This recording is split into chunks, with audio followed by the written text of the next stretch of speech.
and goes on till 1. And then there is Foreign Minister Sergey Lavrov of Russia filling in for President Vladimir Putin.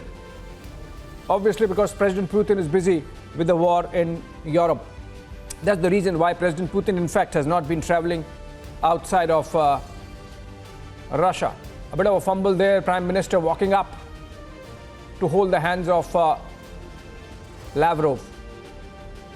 Sergey Lavrov is perhaps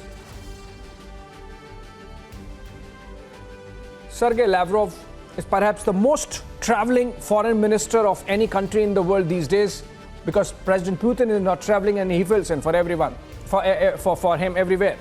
So in Joburg, South Africa, to Jakarta for the ASEAN summit, to New Delhi for the G20, it is Sergey Lavrov filling in for President Putin, and that's why traveling, living out of the suitcase. That's why perhaps the most traveled foreign minister of the world in the present times. Before that, we had Prime Minister Rishi Sunak, with whom, as I said, Prime Minister would be having a bilateral.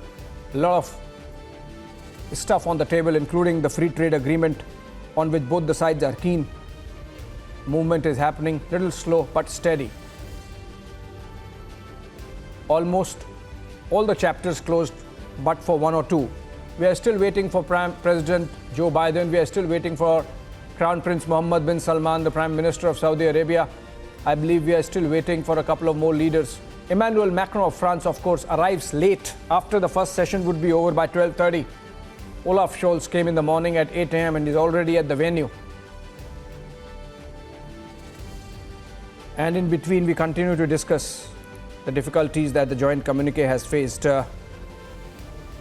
India's quest to arrive at a joint communique has consistently encountered a seemingly insurmountable obstacle, which is the joint opposition by Russia and China on the language to be used to mention Ukraine war. Remember Prime Minister Modi's famous words, "This is not an era of war." It got reflected in the Bali Declaration.